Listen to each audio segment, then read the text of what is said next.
Bismillahir Rahmanir Rahim. Alhamdulillahi alladhi wakafa wassalatu wassalamu ala man la nabiyya ba'dahu amma ba'd. Assalamu alaikum wa rahmatullahi wa barakatuh, dear respected listeners. Ismaeel Nakhuda here with session 16 of the reading of Irshad al-Muluk. Alhamdulillah, last week we discussed the first of 8 principles in Suluk for the beginning of Suluk, and to correct the initial stages of Suluk according to Imam Junaid Baghdadi rahmatullah alayh. And the first that we covered was that the first condition was to remain in wudu. The second is roza rakhna or bukha rehna, to keep a fast or to continuously keep a fast or fast continuously and to remain hungry. So this is chapter number 5. It's 2 pages. दूसरी शर्त यह है, the second condition is कि शरई ममनुआ अय्याम के अलावा, aside from the days where in Sharia you are not supposed to fast, रोज़ाना रोज़ा रखे, one should fast on a daily basis, और इफ्तार के वक्त ग़िज़ा कम खाए. And now fasting every day, this is according to the earlier Sufis. Mawlana Gangohi rahmatullah alayhi, he mentions tariq i'tidal, the middle path relating to this, and inshallah I'll cover that towards the end of today's lesson. But let's just follow what the author is actually saying here. And he says कि और इफ्तार के वक्त ग़िज़ा कम खाए. This is very timely, especially with Ramadan just around the corner.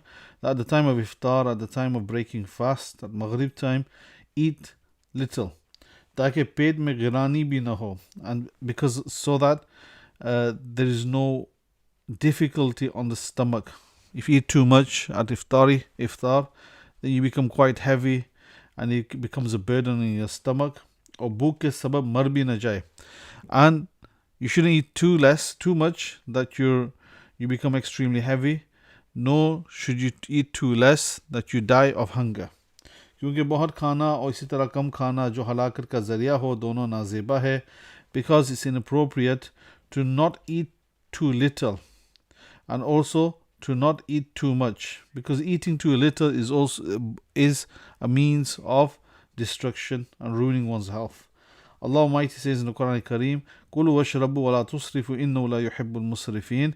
Eat and drink and do not be excessive. Do not do israf. Innahu la yuhibbul musrifin. Indeed, Allah Almighty does not love those who are excessive. Nizar Irshad farmaya. In addition to this, he mentions in the Quran, Ya ayyuhalladhina amanu, O believers, la tuharrimu tayyibati ma ahallallahu lakum. Do not make haram the pure things that Allah has made halal for you. Wala ta'tadu, and do not exceed the limit. Indeed, Allah does not like those who exceed the limit. इसी तरह जब रोज़ा की नियत करे तो उस वक्त सहरी को भी रोज़ा की ताज़ीम के लिए कम खाना बेहतर है. And then he mentions and says that when a person makes intention to fast, then at the time of sahri, at the time of sahur, at the time of the morning meal before dawn, in honor and respect of the fast itself, it's better to eat little. Don't eat too much. Don't stuff yourself.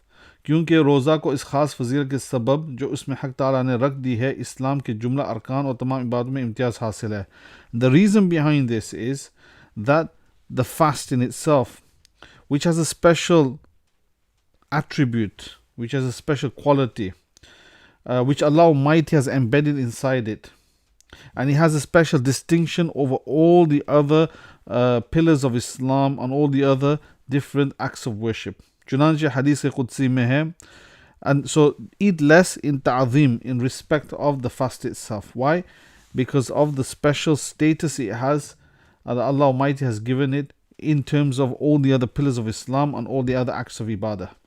Therefore, as a result, it's mentioned in the hadith Qudsi कि हर नेकी का 10 से 70 गुना तक सवाब मुकर्रर है, that every act of worship, every obedient act, the reward for it is fixed between 10 and 60, or 10 and the reward will multiply by 10 or by between 10 and 60. बजुज़ रोज़ा के, aside from fasting, कि वो ख़ास मेरा है. Allah Almighty says that the reward for this is specially from me. उसका सवाब भी मैं ही दूंगा, and I am the one who shall give reward to the person because of it. यानी इसके सवाब की मिकदार मैं ही जानता हूँ. In other words, the meaning is that the sum and the amount of reward that Allah Almighty is going to give for the fasting, only Allah Almighty knows Himself. दूसरों को मालूम नहीं. He hasn't revealed this to anybody else. और रोज़ादार के मुंह की बू, and it's also mentioned that the smell and the fragrance that comes from the mouth of a person who is fasting, खुदा ताला के नज़दीक मुश्क से ज़्यादा खुशबूदार है, is even more fragrant than the smell of musk, according to Allah Almighty. और नबी करीम सल्लल्लाहु अलैहि वसल्लम ने रोज़ा को दाल फरमाया है. And नबी करीम सल्लल्लाहु अलैहि वसल्लम has referred to the fast as a dal, as a shield. और जो शख्स नफ्स और शैतान पर जिहाद करेगा, and whoever wages war against one's carnal desire and upon the shaitan itself, उसके लिए दाल का होना ज़रूरी है. He needs a shield in itself ताकि शैतान का तीर न खाए, so that the arrow of the Satan cannot attack him. That's why they say that you should fast, because fasting is you're waging a war against your nafs and against shaitan, and the fasting itself is the shield that protects you from the arrows and the armory of these two enemies of yourself. इसलिए कि भरने में बनी आदम के पेट भरने से ज़्यादा बदतर कोई चीज़ नहीं है. It's because of this that there is nothing worse for the son of Adam to fill more than his stomach. क्योंकि शहवात व हिर्स व कीना वगैरह की सारी बलाई पेट भरने की वजह से है. The reason behind this is that shahawat, carnal desires, hirs, greed, kina, hatred, and all the other spiritual maladies, all of these have their root in the stomach itself. बस आदमी को चंद लुकमों को जिनसे कमर सीधी रख सके काफ़ी है. Hence, a person should only eat a few morsels by which he can straighten his back. So the point here is that what Mawlana Gangohi Rahmatullahi said is that the second condition is fasting, and the days aside from which you're not allowed to fast, such as the Eidain, etc., one should keep a fast as much as possible. And he says that the purpose is that you should eat less. You should eat less at suhoor, you should eat less at futur. You shouldn't eat too less that it affects your health, nor should you eat too much that you become extremely heavy set, as we do in Ramadan. But you should eat in between. And then he explains why the middle path is correct, and he mentions two verses: Kulu washrabu, eat and drink, and do not be excessive. Inna Allah la yuhibbul musrifin. Innahu la yuhibbul musrifin. Indeed, Allah Almighty doesn't like or love those who are excessive. Likewise, he mentions another verse after that, and then he mentions a number of hadith mentioning the fadilat of the fast in itself. And he says that in ta'zeem and respect and honor of the fast itself, one should eat less at sahur and futur, not too much, and don't go overboard, and don't eat too less as well at the same time.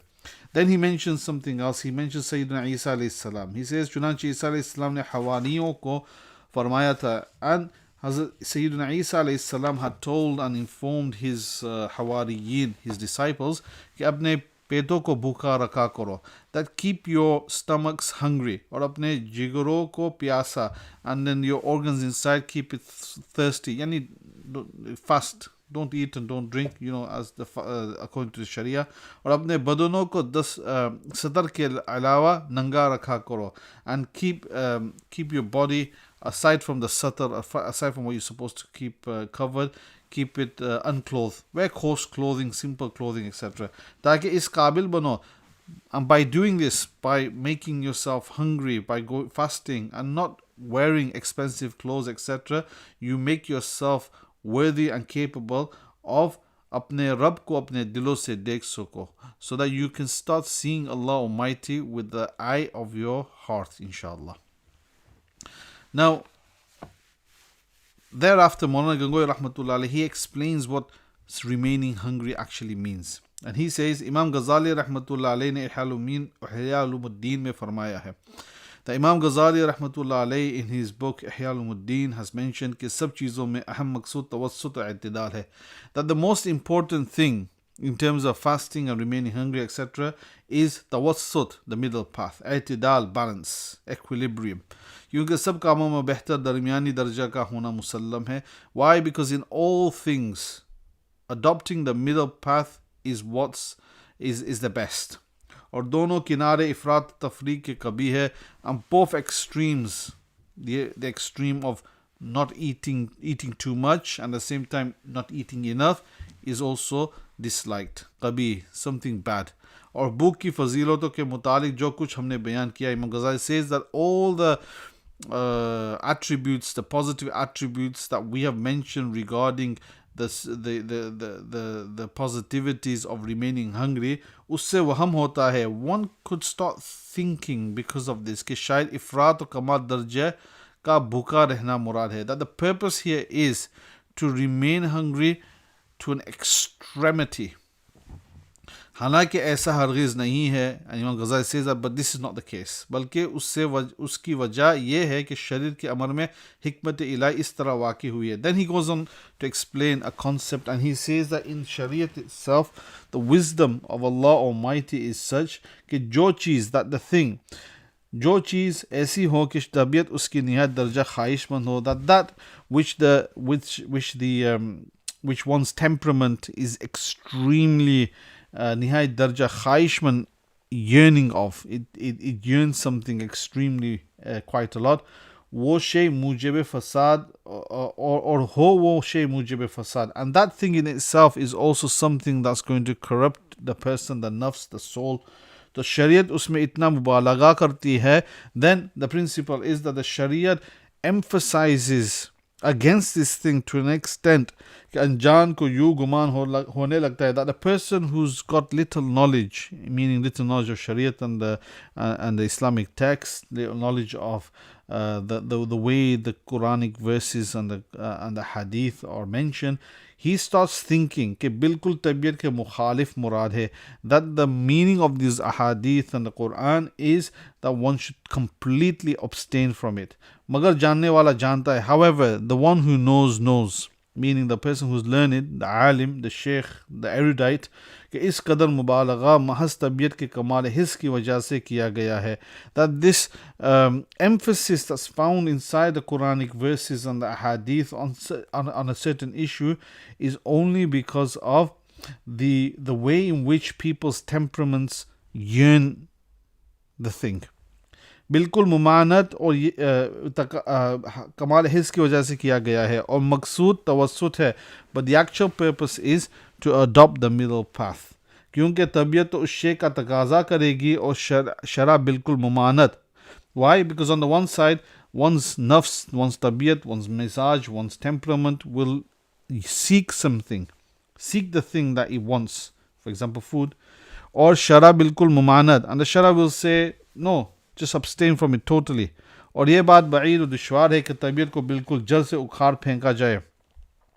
And it's very difficult to completely annihilate the nafs in itself, yeah, and uproot it from the roots. लिहाजा एतदाल पैदा हो जाएगा. And because of this, you get the equilibrium and the balance. कि हिर्स तबीयत इस शे को छोड़ेगी नहीं. That the temperament is such that it's not going to completely abandon this thing. Or Shariat ijazat nahi degi. And Shariat also doesn't give ijazat for this. Pas darta kamta kham kaega. I mean, it's slightly philosophical there. It's a little bit more detailed. What he's saying is that inside what Imam Ghazali rahmatullah alayhi is saying is in Ihya al-Muddin, that all these verses and the Quranic ayats I've mentioned, which speak about the negativities of eating and you should always remain hungry. Anybody who looks at this and he has little understanding of the way that the text is actually formed and the way the theme and the explanation of the Quranic verses and the hadith is such that he'll begin to think that these verses completely speak ill of eating and therefore the extreme should be adopted. However, he comes out with a principle and he mentions that when the Quranic verses and the hadith mention these has texts of this nature in relation to something that the nafs and the tabiyat and the mizaj of an individual is inclined towards adopting, then you have these hadiths that are really go to town with a particular issue, then the meaning is, what's happening here is that Allah Almighty is actually, or the Shariat is actually emphasizing the wickedness of this thing to that extreme. Why? not so that you completely abandon it. You can't completely abandon eating. You cannot do that. What it's saying is that in light of these verses, you be inclined towards adopting or working towards a level where you're actually eating in moderation. And that's the point he's making here. पस डरता कामता कम खाएगा और मकसूद के एतदाल तो हासिल हो जाएगा. And then by this a person will adopt the path of moderation in eating. और जो शख्स तबीयत की बिल्कुलिया मुखालिफ करने लगेगा उसको शरीर उस काम में घुसने और तबीयत की मुखालिफ को छोड़ने का हुक्म देने लगेगी. And now when a person when he bilkulliya mukhalif, when he totally starts opposing his nafs in itself, उसको शरीयत उस काम में घुसने और तबीयत की मुखालिफ को छोड़ने का हुक्म देने लगेगी. The शरीयत will start then ordering to oppose himself, stop indulging in that particular issue and opposing his nafs. So that's something very philosophical and just explaining the mizaj. Then Hazrat Gangohi rahmatullah mentions tariq i'tidal. So when it comes to food, what is the middle path? Pas mu'tadil tabiyat ke liye behtar ye hai. Hence the mu'tadil tabiyat, the middle path in this is कि इतनी मिकदार खाए, that one should eat so much कि डकार ना आए, that one does not burp due to excessive eating, ताकि मादा की गिरानी से कि इबादत को माने हैं. Why? Because when the stomach becomes heavy, then this becomes a hindrance in worshipping itself. So when you, like for example in Ramadan, the people stay hungry and then iftar time they go to town, and then when it comes to Taraweeh, they find it difficult to pray Taraweeh. And then waking up in night to do tahajjud, any ibadat at night, all becomes quite difficult. So what should one do in a situation like that? Don't eat too much that you start burping. Don't eat too much that your stomach becomes heavy and it becomes a rukawat, it becomes it becomes a hindrance in you worshipping at night. और शिद्दत भूख से कि वो भी कुव्वत को मशगूल रखने और जिक्र से रोकने वाली है. And at the same time, don't eat too less that you're completely hungry, and because of your hunger, you become busy in your hunger and worrying about your stomach, because that stops you. वो भी वक़्त को मशगूल रखने, you'll waste your time in that. और जिक्र से रोकने वाली है, and it stops you from the dhikr of Allah Almighty. दोनों से बचा रहे. Avoid both of these extremities. और मकसूद ये है, the purpose is कि इतना खाए कि ताम का असर बाकी न रहे. That eat so much that the effect of the food does not remain on you. You don't smell of food, and you don't look like you've just filled yourself with food, that you become totally bloated. No. जल्द तहलील हो जाए, you digest it very quickly, ताकि फरिश्तों के साथ मुशाबहत पैदा हो जाए. So eat in moderation so that your food is quickly digested and you become similar to the angels themselves, क्योंकि वो मादा की गिरानी और भूख दोनों से पाक है. Why? Because they themselves are पाक and pure from being hungry, and also at the same time being extremely indulged in food to the extent that they're feeling extremely bloated. और तौफीक अल्लाह ही के साथ है, and tawfiq and accordance, and the tawfiq and the accordance to do this is with Allah Almighty. So basically what he's saying is, in a nutshell, fasting is extremely important. It's been emphasized in the Quran, it's been emphasized in the Sharia, in the Hadith, and eat as much that's going to keep you going. Don't overeat, but just eat enough that's going to see you through the day. And also don't go hungry to an extent that you become preoccupied with your hunger, but eat enough to make you act upon your ibadat in itself. If you're eating too much, then avoid doing so, and try and by eating less, you're able to do a lot of ibadat. You'll be more indulged in your ibadat. And by eating in moderation, you're not too preoccupied with your hunger all the time. So you can also indulge in ibadat. So it's extremely important to do this. Imam Ghazali rahmatullah alayhi in his Arba'in, he mentions that if a person is habituated in eating too much, then the way to stop this is very simple. You simply work out your portion, that how much you're eating, and then start lessening. So for example, if you eat 2 rotis, then maybe eat 1 3/4 roti, or work yourself, just decrease a few sections of a roti as the days go by, and within a few weeks you'll have decreased to maybe 1 roti. Likewise, you might be eating porridge. You might put 4 tablespoons of porridge into your milk, into your bowl, before you put it in the microwave. You might want to decrease that to 3 and then to 2, lessen the milk, and like this you'll be able to decrease how much you eat. So that's very important. So this is the second principle that's mentioned here. Next week it's going to be taqleel kalam, speaking less, and after that there's a whole mufassal bahas on khalwat in itself, solitude. So inshallah we'll carry on then. Jazakallah for listening. Any maaf if I've said anything wrong. Allah give me the tawfiq to act upon this. I think I need it more than anyone else. Jazakallah khair. Assalamu alaikum wa rahmatullahi wa barakatuh.